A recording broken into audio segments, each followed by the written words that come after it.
Welcome back to Cool Your Heels with Lillian-Cauldwell and Passionate World Talk Radio, the world in your hands.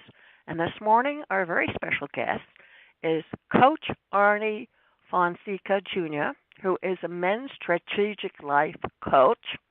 He's also a speaker and a consultant. So good morning, Arnie. How are you doing this fine day? Good morning, Lillian. I'm doing really well. Thank you. I'm glad to hear that. And Arizona is being warm as usual. It is. We have had a little cold, cloudy, rainy weather lately, but that's the 2%. So we'll take it. We'll take that. It also says here that you specialize in empowering men through adventure to experience an epic and fulfilling life. So what do you feel that men really need in order to be successful in life, not only just with business, but with women? Well, first of all, I think they need to challenge themselves. Something happens when men leave, let's say, high school or college, and they get kind of locked into a job or some type of career, maybe their marriage, and they start to let go of all those things that men need in their life. They need that challenge, that adventure, and then they start to do stupid things because of that.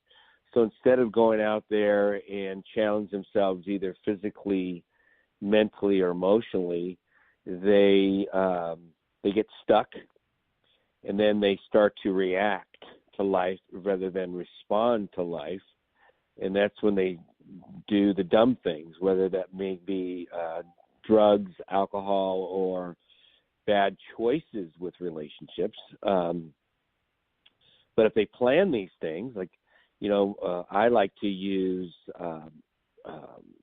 climbing a mountain or going on a trip that's something that's, fun and fulfilling, that's planned, maybe with a group of guys or by yourself. I mean, just this last summer alone, I had planned on crossing the Grand Canyon, actually double crossing the Grand Canyon at night.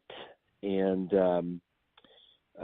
couldn't find anybody that wanted to take on the challenge of doing that in the summer, which most people say don't do, but that's the challenge of it. And I had trained for it, and I had a buddy. We drove up there, and we took off, or I took off, I should say, when a big thunderstorm was giving us a break. So there was a good chance I couldn't go, because if the thunderstorm was happening, I wasn't going to take that risk. But, 17 hours later, I came up, and I have some epic memories that will never be taken away from me, because I was willing to take the challenge. And that involves a lot of things, Lillian, not just the actual, time spent doing the event, but the nutrition, the exercise, the planning, all of that makes your life a little more fulfilling versus going to your little cubicle every day and sitting there staring at your YouTubes or your other goofy things on the computer, and then coming home and having a couple of scotch and waters or a six-pack or drinking too much wine, and then going to bed and getting up thinking, my life doesn't have much meaning to it. Well, you have to put meaning into it. Well, you got to plan it. You got to plan it. Do you feel that the men, and I'm sure this also can apply to women, that Absolutely. Even though you get an education, that people really aren't trained to participate in life? Well, they're not. That's why social media has become what it's become, because we're either living vicariously through other people on there, which might make us depressed, or does.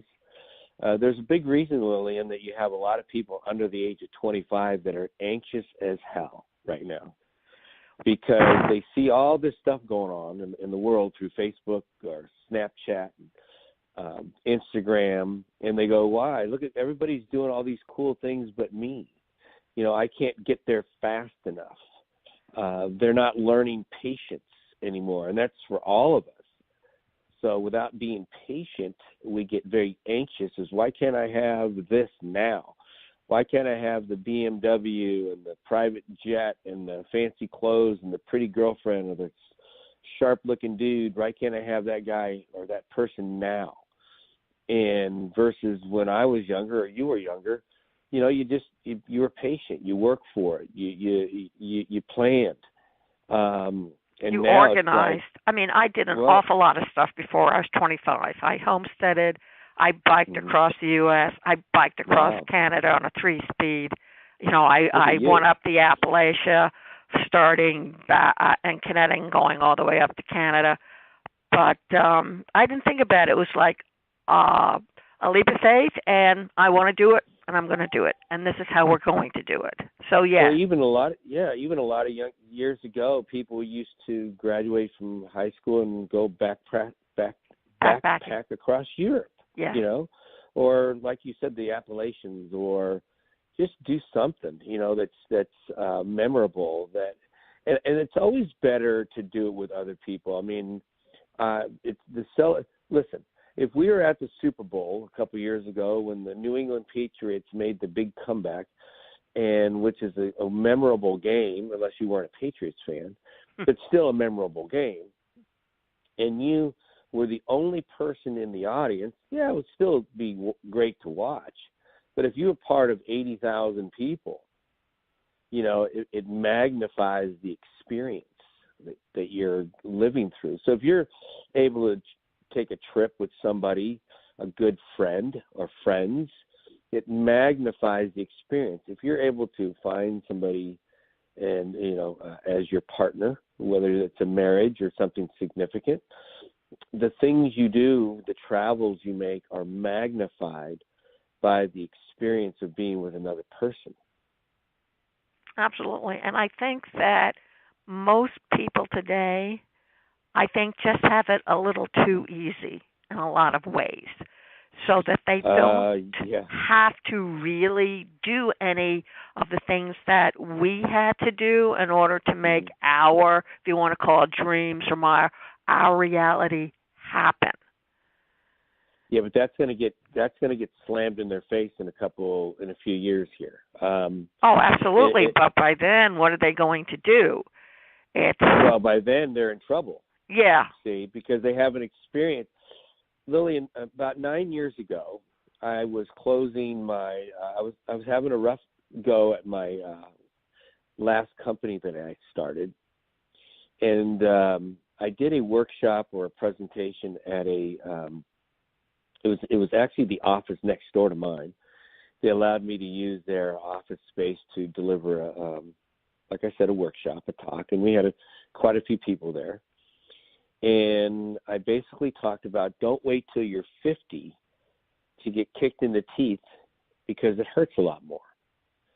And the point of the whole talk is that don't be afraid in your 20s and 30s to make some mistakes, to take some shots, whether that be in business or relationships or anything, because that's the time to learn, to fail, to figure things out. My life, I planned it out pretty well for myself, because all I ever wanted to be was a teacher and a coach. And I got to do that right out of high school. Literally, while I was in college, I was coaching at the high school that I grew up at. And I did that for almost 10 years. And then from there, I did some graduate work and got into a completely different field, still working with people. But everything I kind of put my hands on worked. So by the time I got to 50 and the economy crashed, I had made it through a couple crashes pretty well. But when it crashed in 2007, 8, 9, man, it hurt. It hurt pretty bad because I wasn't used to losing. I didn't get kicked in the teeth enough. And today that's happening right now with these young folks under 25, because most of them don't even remember what happened in 2007 and 8 and 9. And the economy has been growing steadily ever since. And right now everybody wants to be an entrepreneur and a business owner and all this nonsense. And they see all the flashy cars and things that people are doing. And when all of a sudden it gets taken away from them, I really feel bad. And I think you and I mentioned this the other day, that the suicide rate now with young people is astronomical. But it's going to go off the charts when things get bad. I have a when the young next guy best recession comes around in the end of 2019, 2020, yes. you better be ready. I feel like doing workshops on how to fail, how to get kicked in the teeth and learn how to come back bobbing up into the surface. Because I really feel that, I mean, I look at my grandkids, for example, and except for the little one who still experiences a lot of disappointments at 5, sure, which is natural. The 12-year-olds are pretty arrogant, and they're very selfish and self-serving. And it's not so much they were brought up that way, it's their culture. It is their peer group culture that it's like that. And they say and do things that in my day and probably your day, those are the kind of things you got sent to your room and you didn't get fed for a whole month. But these kids don't hear the word no very often either. No, they don't. And, I'll be honest with you, I love working with them. I've got a number of startups that I've helped to consult with. One of the things I mention to them on a regular basis is that be ready for the relationship issues that come up, things that come up in your young lives that will disrupt your business. Because let's say you have 3 or 4 guys, and it could be ladies as well, and they've got a company, they've got a tech company, they've got a great idea, they're developing an app. Well, let's say that 1 or 2 of them have relationship problems during that time. I got news for them. That could blow that whole business to pieces. Sabotage it, yeah. All because they don't have like you just said, they don't have the skill sets to work through those relationship problems, those people problems that are inevitable. Because that's all we had when we grew up. We didn't have social media. No, we did not. We didn't have cell phones. Nope. So we had to learn how to talk to people. If we wanted a job, we had to go down there. We had to introduce ourselves to the owner or the manager. We had to ride our bikes or drive back or get a ride back the next day and the next day and the next day, because we didn't wait for an email. No. We didn't really even wait for a phone call. We just kept going back and checking. Yeah. So I have clients now that are looking for jobs, and I say you need to go down there and you need to get in their face and you need to bug them and you need to tell them basically in your mind, this is my job. I'm waiting for my job. And you have to be persistent. And you have to grab them by the throat.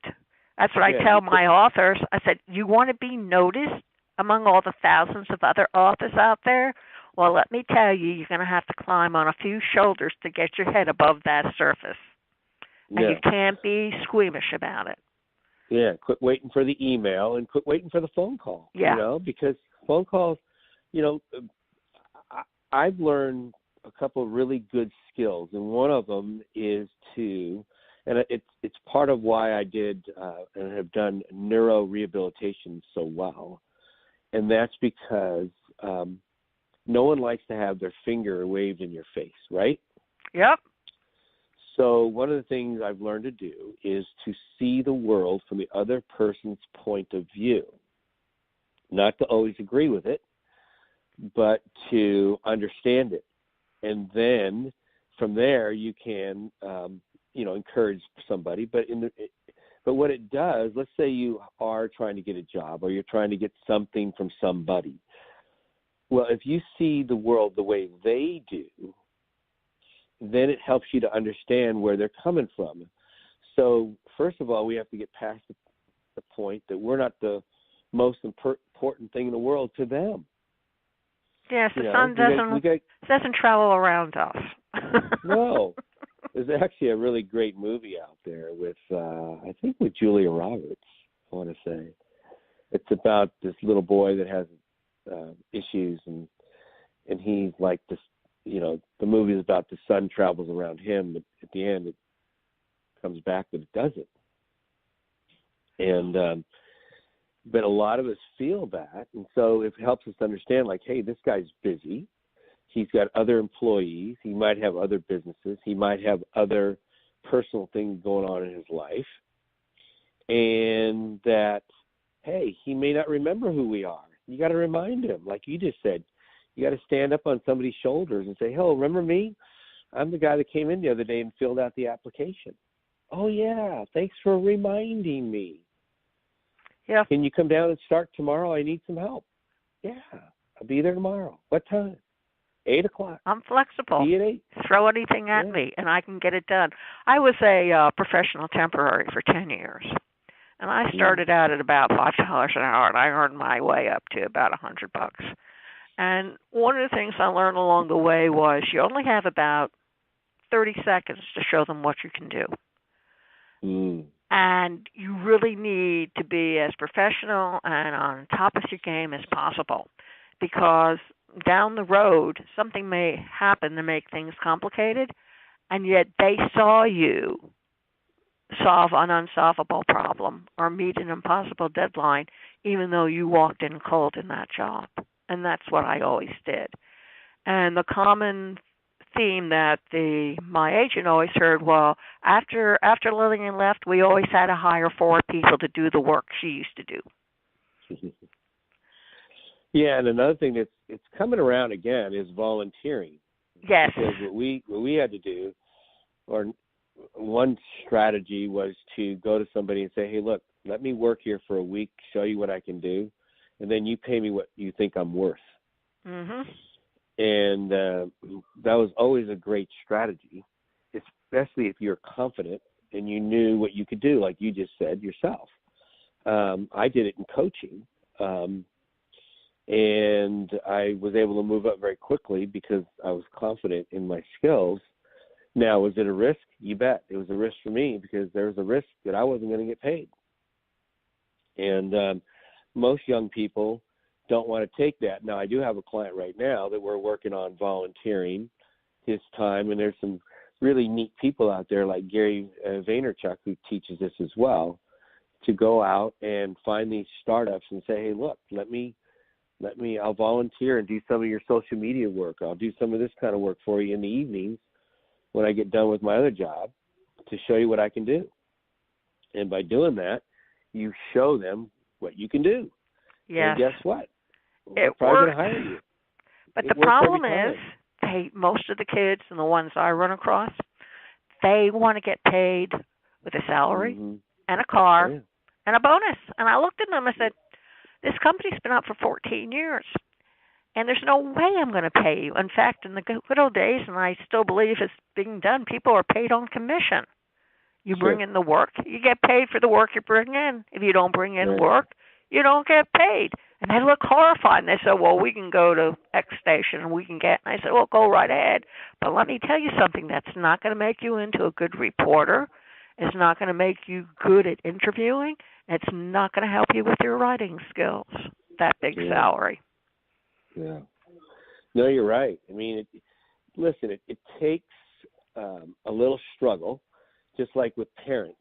I work with a lot of young parents, and one of the things that we have to learn not to do is to be our kids' friends. We all hear this stuff, to be our kids' friends, especially when they're teenagers and in high school.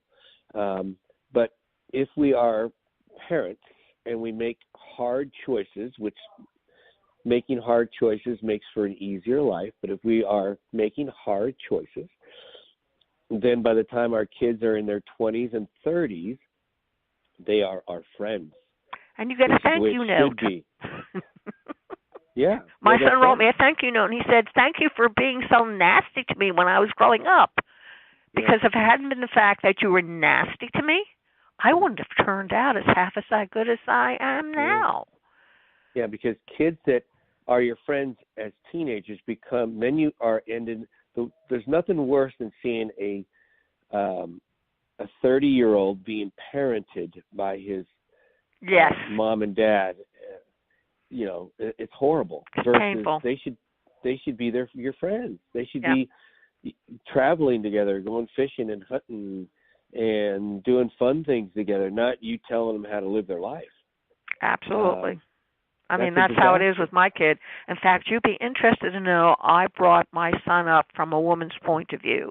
His wife always thanks me for that because I wanted him to realize that there are certain things that women go through from puberty to, from 9 to 12 to 12 to 14 Sure. and everything. I said, you have to understand this stuff. And when they're having bad days, I, go for a walk, a long one, about, 3 days worth, then come back with flowers and candy.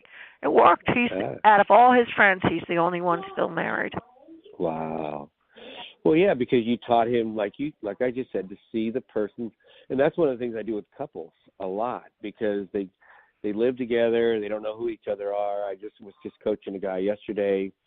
I gave him my 4 pillars to attract a female into his life, and I go, this is just the first step. Because after that, then you have to discover who they are.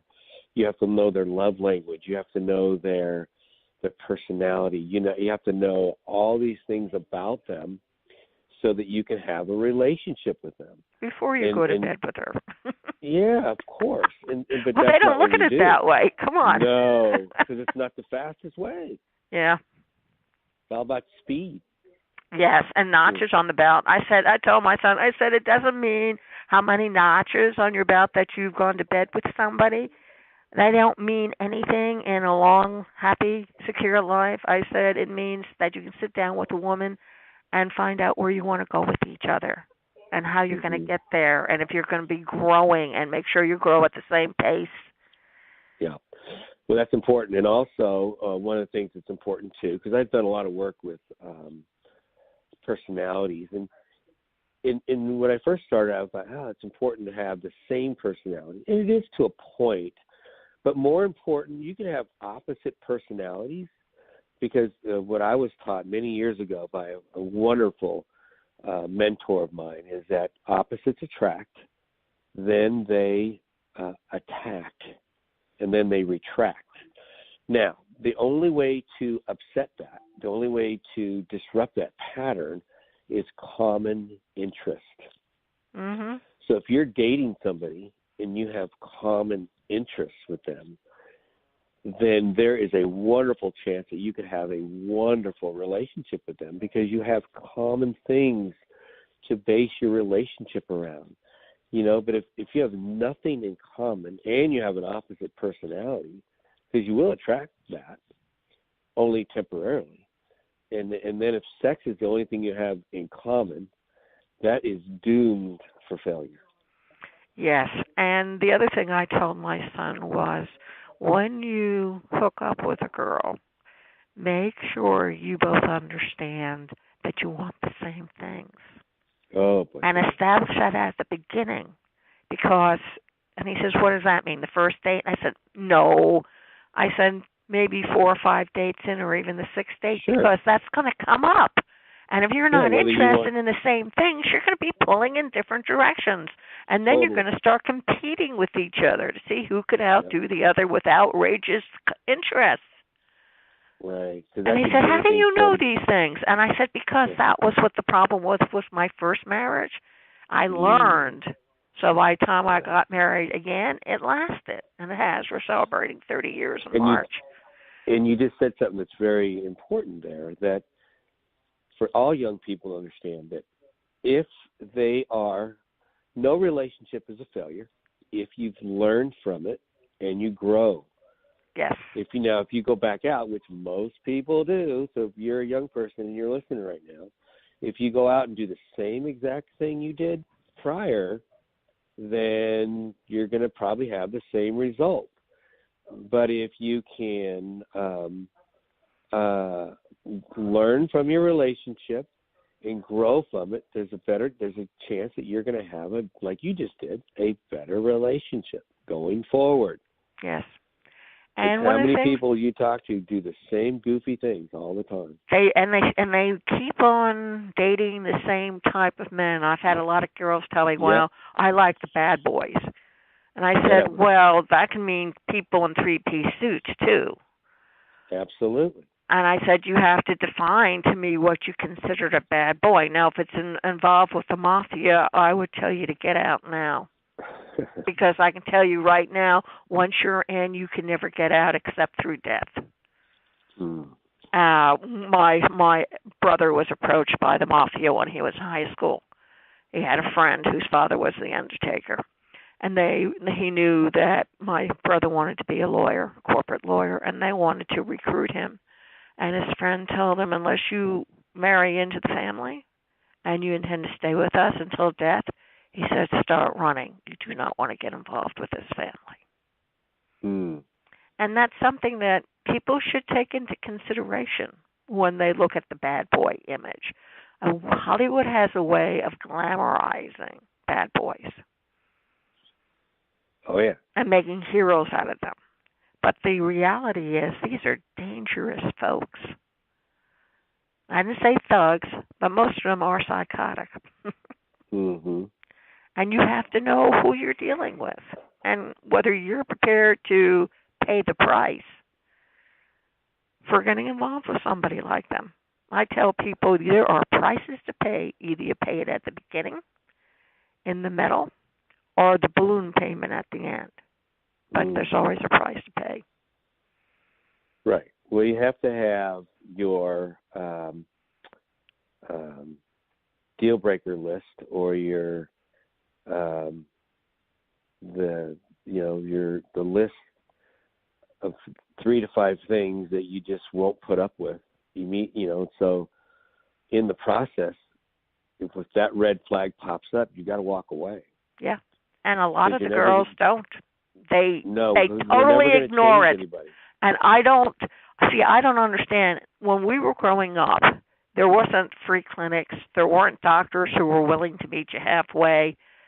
And today, they go out and do things, and then they go and abort like it's an everyday thing. Yep. There's nothing that has nothing to do with them. And I don't understand that type of mentality. I guess it's like if we have to use everything new, and if it isn't new, then we throw it away. We don't use it again. Right.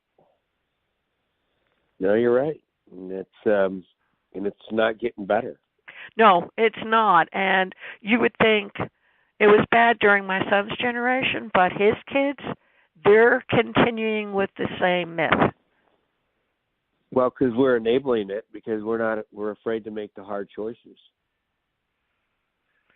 So when you have a client come in, what are some of the things that you establish with them first off so they realize that they're on a journey? Well, one of the first things is, what do they want? Some people don't have that clarity, that focus. They don't know what they want. And so we have to establish that first. And then we have to create if you can picture this in your mind, a soccer field or a football field. And on one end zone is where they are today. And on the other end zone is what they want. And in the middle, we draw circles. And in those circles, there could be 100 circles or there could be 10 circles. In each circle, we put something that they need to learn, somebody they need to meet. And we put it in there. And so every day, they have something to work on. And eventually, if they learn those things, meet those people, they cross the field to what they want. But they have to have clarity. Then they have to have some type of a strategic plan to get there, whether it's finding somebody special or finding that great job or getting fit, losing weight, climbing a mountain. It doesn't matter. But once they do those things, there's a great, great chance that they'll get what they want. Then they can change to another goal, do something different. But, when I have them make that list of things that they want, that's part of my 4 pillars. Is the first list is list everything you want. It might be in a person, a job, or anything.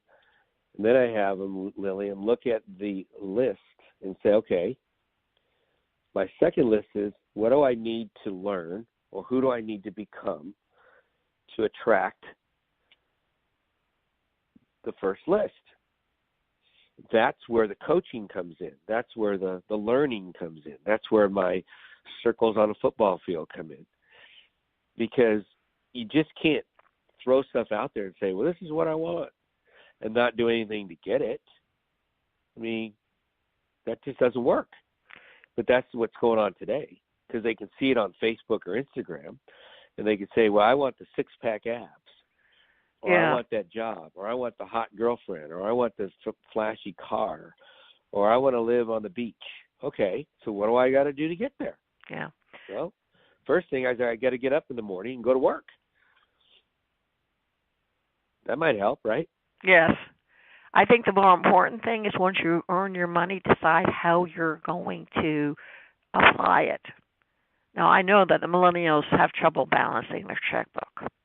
And I also know that the people in the baby boomers and the generation that's following the baby boomers have a lot of trouble saving money. Right.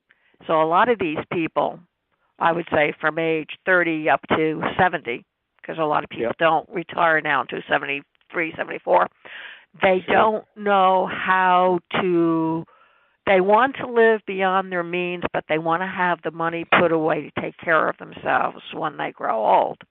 Yet you hear a lot of people, especially women, and of course I said that too before I remarried, I'm going to work until the day I drop dead in the job. And that shouldn't be. So as part of your coaching, do you advise them to maybe find a money manager or somebody to talk about how to handle their wealth as it's coming in? Oh, sure. I mean, that's one of the pillars.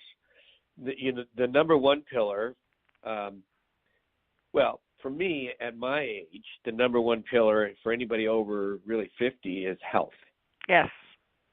And so, because if you're not taking care of your health, then you're making a big mistake. And then your relationships, and then your wealth. Now, when you're younger, if you can learn to put away that 10%, I just listened to Tony Robbins the other day. He just wrote a book, a wonderful book. But give them the name of the book. If you're recommending him, give them the name of the book. I don't have it off the top of my head. Okay, but the guy's name is Tony Robbins. Tony Robbins, the famous Tony Robbins, the personal growth guru. Okay, great. Did you hear that, folks? Go look on Amazon, find the book, read it, apply it. Yeah, really, it's a great book. But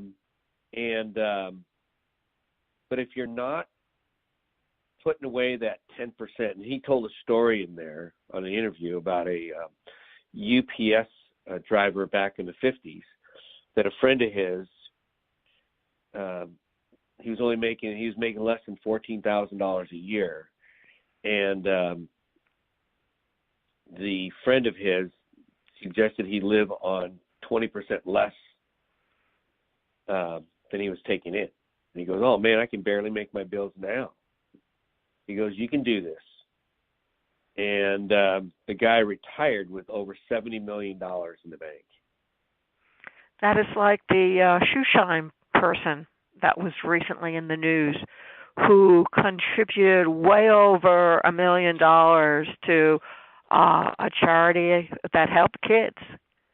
And he would take his tips to a bank and deposit them, and over a 15-year period, he gave over $1 million. And this is a shoe shine boy, guys. I mean, he's in his 60s now, and and he's been doing this all his life, and he was able to give over $1 million. Right. Think about it. Isn't that amazing? It is amazing. Exactly. But these are habits that we must learn early. Now, is it too late? No, because, we've all made mistakes. I mean, I've had great businesses. I'll be honest with you, Lillian. 10 years ago, I never thought I'd have to work again. Yeah. I really didn't. I was doing brain and spinal cord rehabilitation, and I was laying on one of my tables, my therapy tables, and thinking, man, this is easy. I'm not going to have to work anymore. I won, right? Right. Yeah, well, yeah. Life has a way of slapping in the face. My husband was out of work for 3 or 4 years. They were getting rid of people who were too old, they thought, to work for them, so they got rid of them. And my husband was one of them. And so somebody said to me, why are you staying with him? He's lost his job. And I said, you sign a covenant when you get married. And I said, I'm not breaking that contract. So we wrote it out, and he got work again when they realized that was a stupid, dumb error to, get rid of older people because they knew too much. You sometimes have to wonder where the brains are of these young entrepreneurs. They thought they would save money. Yeah. Well, I mean, that's what's. Yeah, I mean, there's so many goofy things going on right now with all this. But the key here is control the things that you can, which includes your health, your relationships, your finances. The other things that you can't control, I mean, which is where a lot of people get stressed out about or anxious about, because you can't control that kind of stuff. No. But if you're controlling the things you can, and in my world, God controls the other things, then you can be pretty happy, And here's an interesting concept on happiness too. Is if you go out every day and you just focus on being kind to other people, there's a good chance that you'll just attract the happiness. We're all guilty of it. We all get upset at people. We all get angry at things that don't happen. Things don't get delivered on time, or somebody says something that's mean to you or whatever. And so instead of focusing on that stuff, if we just focus on, being kind to other people, there's a good chance that we're going to attract the happiness that we're looking for in our lives anyways. Hard concept to teach. Well, it's brutally hard, especially with, again, and I love social media. To me, I'm embracing it because I'm learning from it, because I love working with the younger people, and I want to help them to not be afraid of it, because I'm learning just as they are with the whole social media thing. And but it is the wild, wild west, and it can be very disruptive, but at the same time, it can be very powerful if we're using it the right way. Problem is, a lot of people, like the Wild West, are taking advantage of it and taking advantage of people through it. So I don't think it's anything to run away from, don't use phones and don't use, listen, if we are willing to learn people skills and we're willing to learn, effective communication, because that's one of the things I teach, is effective communication and team building. And if you're working together and everybody stays in their lane, like I had an office I was working with, there was 5 different generations in one office. 5. That's pretty neat. Yeah, but if they stay in their lane, it is pretty neat.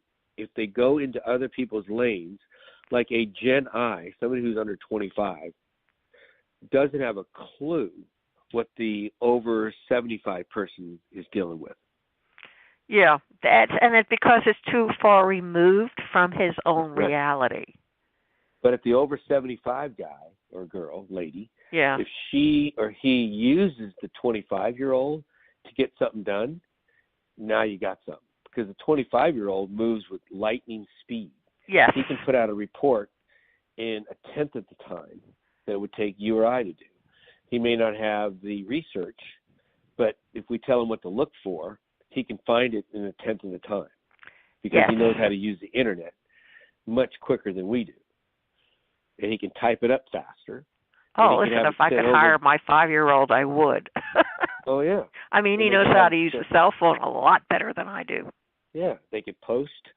They can do all these things that are amazing that we can't, that we struggle with. So if we stay in our lanes, I was listening to a great, it was a workshop with a guy. He teaches a lot of generation stuff. Oh man,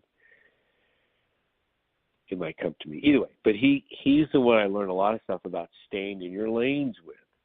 Meaning that if you had a project and you had, let's say, a Gen I, a millennial, a Gen X, and a baby boomer, if you put them on a project and each one of them had their specific thing they worked on, within a couple hours you'd have the most amazing report done, and you might even have a famous Hollywood actress or actor doing the introduction for you, because somebody may have a connection with that person.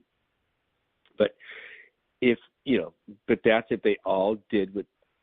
It's a team effort, and you have to understand what your role is in that team and abide by it. But you also have to respect each other and their abilities, right, and what they can bring. And it's very difficult, I have found, for other people to recognize genius in other people. I mean, I have a young guy right now on our team that we're developing an app, and this young guy is 28. He's brilliant. And when I first started coaching him, he would tell me how these other companies would let him go, and part of it was because they were trying to control him. They didn't recognize his genius and his the way he worked. And so I just leave him alone. When my kid was studying for school, he'd be always lying down on the floor with his boom box booming, and he would do his homework. Now, in my generation, if you had a TV on or the radio on, it'd be confiscated. And I looked at him, thought about it, didn't say anything, and he still brought home his A's. And when he went for his first job interview, he wore torn jeans, a graffiti T-shirt, and of course he had his ponytail that he wore braided down his back. And he had about 3 days worth of growth of beard on his face. And finally, I couldn't stand it. I said, "You're going to go like that?" He says, "Mom, I'm not applying for a job of CEO or president of a company. I am applying for a job that involves paint, colored pencils, and I can draw." And I said, "Okay, I'm backing off." Sure enough, he came home and says, "I got the job." And in my day, that would be a big no. Like, are you crazy? But for his day, for his generation, he knew exactly what he needed to do. And so I learned a very valuable lesson. Keep quiet, Mom, because your day no longer exists. Yeah. Things have moved forward. Yep, that's right. Things are. They're moving, and they're moving faster and faster, and we can't stop it. I mean, people are trying to. They're trying to boo-hoo the whole technology thing, and they can't. And they can't. I tell people, I said, this internet radio station is for your generation. I said, I'm setting it up, and I'm putting it together, but when I sell it, I'm hoping to hit somebody in their 20s or early 30s, because this is your life, and then the technology is going to explode in the next 20 years. Right, just like with podcasts now, some big name radio people now, are starting to shift over to the podcasting world because you have a little more flexibility. Yep. I mean, radio is still powerful. Obviously, if you can attract an audience, most can't. But if you can, that's still the way to go. Yeah. I can. Yeah. I'm doing it. Whereas podcasting just takes time, like anything does. I mean, people may not listen to you. I had a podcast for a year, but I was doing so many other different things at one time that I had to back off because it was just taking up too much time. Because to build an audience takes time. It's like social media.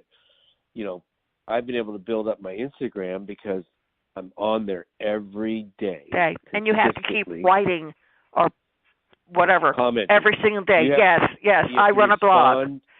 You got to respond every day to whoever's commenting to you.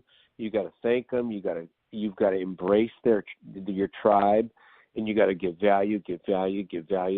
The people that don't do well are the ones that first thing on there is they're asking you to buy something from them. Yeah. And that's a big no-no. I get that. It is a big no-no, especially on something like Instagram or Snapchat. People, unless you're a famous celebrity, they look at that like, and they just broom past it. But if you're giving value, one of these days they go, what do you do? Oh, I have a coaching program, or I have a book, or I have a workshop that I teach, or I have this widget that I sell. Oh, where can I get it? Because they trust you. They know who you are now. And they want to buy it. You're not just a name. They've been exposed to your personality and to your inner mind. Right. Your thoughts. You've branded yourself. You've branded yourself. They identify with you. Right. And so I get literally every day somebody's wanting me in my inbox, especially on Instagram, to be a part of this, be a part of that. The funniest things now, a lot of these young guys, if you're listening, especially those of you that are into Bitcoin and all this cyber money stuff that I'm still learning about. But man, oh man, they want you to jump in on that like it's you know what, because they did it. And a lot of young people are dealing with maxed out credit cards right now because they jumped in on that without doing their homework. Yes, you've got to be very careful with Bitcoin. I have a few stories on that one. Yeah, but is it coming? Probably. It's coming. I just don't know enough about it. It's like AI technology. AI technology is coming now. AR technology is going to be a few more years. But voice is here. Voice is their virtual reality is here. I mean, I'm going to be adding it to my station. Yeah, it's all here. It's all here. What you need to do is evaluate what's coming in the next 6 months to a year and jump on it now. Yeah, but but some of this other stuff, you got to be careful. But in the meantime, if you're just giving value to people, to people in your network, that's what they're looking for. And so I'm always telling this one guy who posts quite a bit, I go, tell the story. Quit just telling people what you do. Tell the story. And because people love that stuff. And they will be attracted to you by your story, Not only your story, but put some of your humanism in it. Mm-hmm. Put yourself as part of that story, and yes, poke fun at yourself. Because if you can't do it, you'll never really get people to sidle up to you and say, how do I do that? Yeah, I'm sure you're well aware that vulnerability is power. Yeah, that's how I've been writing my blogs. And within 3 years, I have about, 70,000 people now by word of mouth. Wow. So I know that it works because I say, okay, this is what I did. And the results are, oh, my God, I still cringe when I think about it. My son didn't speak to me for 2 hours. I was delighted with that outcome, but, let's move on. And I ended in such a way that I'm letting people know I put until ... next time. And they're always coming back. Every time I show up on Facebook Live, I always have more than 100 people waiting to hear what's going to fall from my mouth because I never know. I do a lot of beta tests, and people write in and says, "It sounds good, Lillian. Why did you do this as a beta test?" And I say, "Well, I'm just making sure I have an audience, and then I go, ha ha, and give me a thumbs up or give me a like, and I get a couple hearts." But that's what you need to do. You need to, dare I say it, expose yourself. Yeah. As you said, show your vulnerability, that you are human and that you are subject to mistakes and gaffoos and boo-boos, and you've been sent home because the principal thought you needed to be out of school for the day. People love that because it makes you one of them. Yep. It really is. I mean, it's very powerful stuff, and people will be attracted to that, and it's like I said, it's powerful stuff, and you're living it now.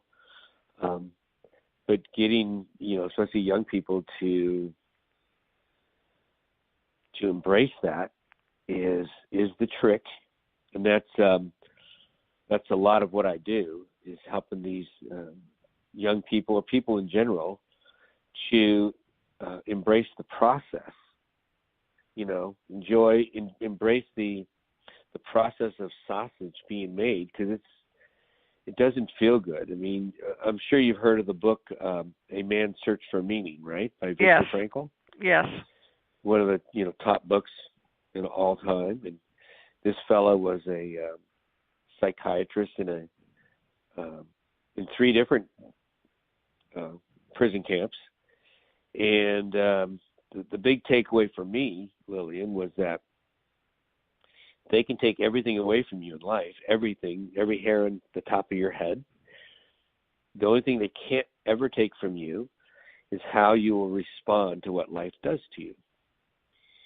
And we all get to choose that every day. And it's not easy. Those are those hard choices, again. It's hard. Like you said, it's hard to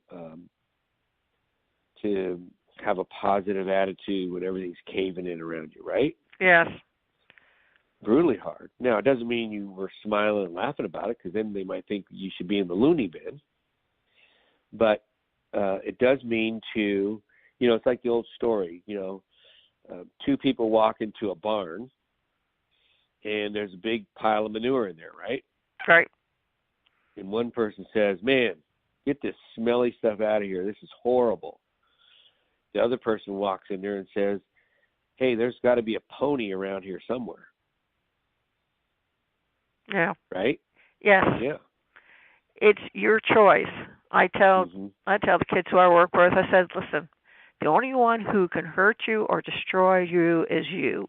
You give permission to whatever happens to you. You are totally responsible for you. Your parents will bring you up until you're 18 or 21 years old. And after that, kid, you're on your own. You're the one who can change what you don't like, edit what you think needs editing. You do not have to turn out the way your parents think you should turn out. I didn't. Yeah. Really shocked the hell out of everybody in my family. But guess what? I'm a happier person for it, because I am who I am, not who somebody created me to be. Yeah. And that's I don't know, but the kids of today don't see it. And I'm not sure it's because they weren't brought out after the aftermath of the great last war, World War II, or because there's something that their parents failed to transmit from what they learned from their parents and grandparents. Well, it's a lot of different things. I mean, obviously, the latest generation are the boom booms. Yes. And boomers, we were raised by Depression era. Yes. Families, and so my parents didn't want us to have to struggle, so they spoiled the baby boomers. And baby boomers, we're kind of a spoiled bunch. We are. Yeah. And we somewhat did the same thing to our kids. Now, some of them, which are the millennials, some of them are, it's an interesting generation. They're just now starting to make money. They're buying houses. They're huge. There's something that's called a generational split, meaning that if you talk to a lot of millennials, they won't admit they're millennials. Yeah. Yeah, well, that was happening during the 70s, too. Yeah, with the yuppies. Yes. But those are boomers. But at the same time, today it's happening as well, but it's happening faster because you do have a lot of young people that are living at home. They're starting businesses while living at home on mommy and daddy's dime, yet they're complaining about mommy and daddy. Yeah. You got nothing to complain about. Yeah, free rent. Come on. When I came back home with my kid, I had to pay rent. I had to pay electricity. I had to pay for my share of the food. I mean, my father made me pay, and he says, "You're going to thank me one of these days." And now I do thank him because he gave me a reality check. Yeah. But yeah, until you're out of there, you've got to respect them, and there's nothing wrong with it. I mean, if you can move home and save some money and start a business, good for you. It's a good move. But don't slap the gift horse in the mouth. Yeah, absolutely. And don't act like you're more than you are. It's tough enough out here without having, to. That's where a lot of boomers are feeling the squeeze because I call it the sandwich. They're having to take care of their folks on one end, and they're having to take care of their kids on the other end. And they're getting squeezed in the middle. Yeah. Yeah, but a lot of that is their own choosing, too. Well, sure. Absolutely. And they forget. They forget. Now, I know over in England, there are a lot of people who still live with their parents, but it's different overseas than it is here in the States. So you cannot make comparisons like that. No, because it's the way it used to be in the 40s and 50s. You had 2 or 3 generations living in the same farmhouse. And it's when we left the farm that these things started happening. Because then you didn't have the mentorship that you had on the farm with your uncles and your older siblings and people that all stayed around the farm to rely on. And when you moved to the city, you didn't have anybody to rely on. That's it. Yes. And now it's even harder. And that's where coaching and mentoring comes in because, the minister or the priest doesn't have time. It might take you a month to get in to see them. Finding a close friend that will take the time to sit with you on a regular basis is tough. And, hanging out with Uncle Joe at the barbershop just doesn't work. No. Although with me, I have an open door policy. I said the light's always on. If you got my number, have a problem, give me a call. I'll see if I can get you from A to B. But you have to follow what I tell you or suggest you do. I said if you don't follow instructions or directions very well, then you're going to have a problem. Yeah. That's right. That's right. So as much as I'd like to continue this conversation, Arnie, we've been on for an hour. So could you please tell everybody where they can find you on the World Wide Web, some of the things that you offer to people and how they can get in touch with you and all that other wonderful bragging stuff?